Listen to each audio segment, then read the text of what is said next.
రాజమండ్రి ఇందిరా సత్యనగర్ పొంత రోడ్డును సర్వే చేయకుండా ఇల్లు ఎలా తొలగిస్తారని పేదల పట్ల కార్పొరేషన్ అధికారులు అనాలోచితంగా వ్యవహరించడం సమంజసం కాదని Congress party Rajahmundry parliament coordinator TK Visweswarareddy తీవ్ర స్థాయిలో మండిపడ్డారు.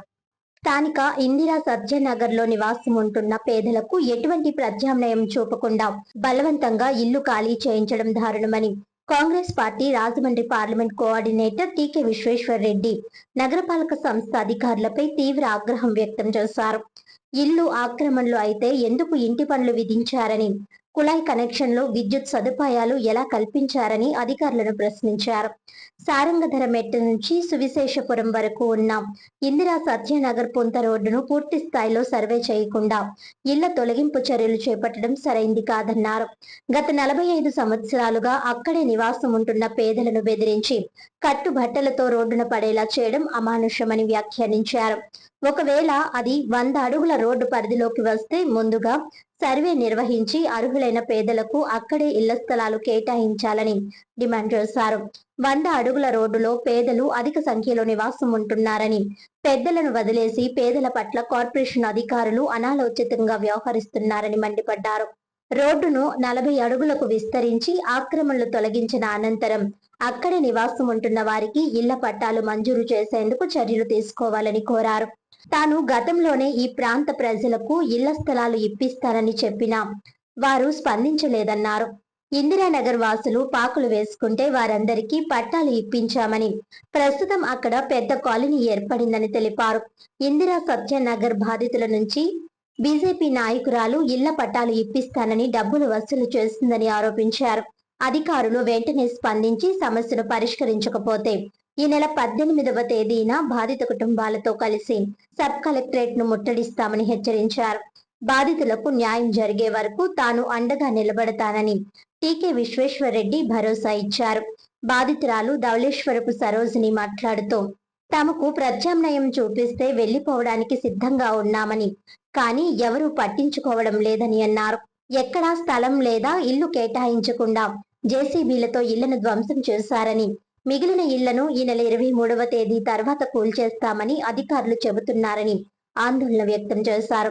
ఈ కార్యక్రమంలో paper mill transport incharge Bhadrarao, B Apparao, Ramana తదితరులు పాల్గొన్నారు. 50-60 సంవత్సరాల క్రితమే ఆ రోడ్లో చాలా మంది పేదవారు, ఇల్లు లేని వారు అందరూ కూడా అటు ఇల్లు కట్టుకుని ఏదైతే నేను అక్కడ పోరాటం చేశానో 40 సార్లు మున్సిపల్ ఆఫీస్ దగ్గర, సబ్ కలెక్టర్ ఆఫీస్ దగ్గర ధర్నా చేశాను. ఎన్ని చిన్న చిన్న గుడిసెలు రాత్రి 8ంటికి మీటింగ్ పెట్టేవాడిని. ఓ లాంతర్ రోడ్డు పెట్టుకుని ఓ టార్చర్ ఎవరైనా వెళ్ళి చూడండి. అక్కడ మన దానవాయిపేట ప్రకాష్ నగర్ కంటే కూడా మార్గాన్ని భర్త గారు కూడా ఇక్కడ తీసేస్తున్నారంటే దాని మీద నేను ఏదో అది చేస్తాను ఇది చేస్తాను అన్నాడు. అతను ఏం చేయలేపాడు. ఒక ఆవిడ బీజేపీ నాయకురాలు, పెద్ద నాయకురాలు, మీ అందరికీ కూడా పక్క ఇల్లు ఇప్పించేస్తాను, ప్లాట్లు పట్టాలు ఇప్పించేస్తానని చెప్పి వీళ్ళందరితో డబ్బులు వసూలు చేసింది. ఏంటమ్మా అంటే ఎందుకు ఇచ్చారమ్మా అంటే ఇచ్చేసారు అంతే, ఆవిడ ఏదో చేసేస్తానంతే పెద్ద నాయకురాలు అని చెప్పి వీళ్ళందరూ డబ్బులు ఇస్తున్నారు. ఈ రకంగా మరి రకరకాలుగా వాళ్ళు హింసిస్తారు. అటు ప్రభుత్వం అంతే కానీ అన్ని రకాలుగా కూడా ఇటు పదవులు చేసిన వాళ్ళు కానివ్వండి, పెద్దలని చెప్పుకుని నాయకులని చెప్పుకునే వాళ్ళు కానీ వీళ్ళ వీక్నెస్ కనిపెట్టి వాళ్ళ దగ్గర డబ్బులు లాగేసేసి వాళ్ళు చాలా నానా రకాలుగా ఇబ్బందులు పాలు చేయడం జరిగింది. ఇది చాలా దారుణం. వీళ్ళకి ఇప్పుడు స్థలం కాదు, గవర్నమెంట్ స్థలం కొంత. ఇంటి పనులు ఎందుకు వేశారు మీరు? పొలం ఎందుకు వేశారు? కరెంటు బిల్లు ఎందుకు ఇచ్చారు? బుద్ధి లేదు అసలు. ఈ ప్రభుత్వాధికారులకి డబ్బులు దుబ్బేసి ఇచ్చారా? ఏం చేసి ఇచ్చారు మీరు? ఈ రకంగా మీరు వాళ్ళకి కాదన్నప్పుడు అమ్మ మీరు కాదు, మీకు ఇల్లు రాదు, ఇక్కడ ఉండడం కాదు, మిమ్మల్ని అందరూ షిఫ్ట్ చేయాలనేది ఏదో ప్రపోజల్ చెప్పాలి తప్ప వీళ్ళ దగ్గర డబ్బులు తీసేసుకుని కరెంట్ వేసారు, ఇంటి పన్ను వేసారు, పొలా వేసారు, అన్నీ వేసారు. అన్నీ కట్టిన తర్వాత వీళ్ళు ఏమనుకుంటారు? వీళ్ళు మనదా సొంతం, అన్నీ కట్టేశాం కదా, అంతా మనకి వేస్తారు కదా అని చెప్పి వీళ్ళు ఆలోచన చేస్తారు. అటువంటి పరిస్థితుల్లో మన తెల్లవారుజామున 5 గంటలకు వచ్చేసి సడన్గా జేసీబీ కొట్టేది. అర్థం ఉండాలి. అసలు ఏం చేస్తున్నారు అసలు ఈ రాజమండ్రిలో?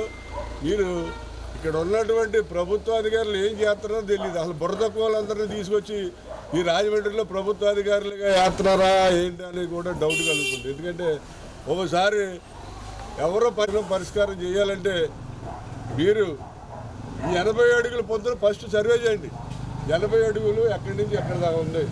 ఇక్కడ ఇల్లులు కట్టుకుని ఉన్న వాళ్ళు నాకు తెలిసి 30 అడుగులు, మ్యాక్సిమం 30 అడుగులు 20 అడుగులే. మిగతా దాంట్లో ఆ పక్క ఉన్న హౌస్ ఓనర్స్, ఈ పక్క ఉన్న హౌస్ ఓనర్స్ ఆడ 20 అడుగులు ఆక్యుపై చేశారు, ఇక్కడ 20 అడుగులు ఆక్యుపై చేశారు. వాళ్ళు ఆక్యుపై చేశారు. ఇప్పుడు వాళ్ళు నిజంగా అటు ఇటు ఆక్యుపై చేసి బిల్డింగ్లు కట్టేసి వాళ్ళ ఏంటి పరిస్థితి? వాళ్ళ దగ్గర మరి ఏమి యాక్షన్ తీసుకోకుండా ఏదో పూరి గుడిసెలు వేసుకుని కాపర్ ఉంటున్న వాళ్ళ మీద యాక్షన్ తీసుకోవడం ఎంతవరకు కరెక్ట్?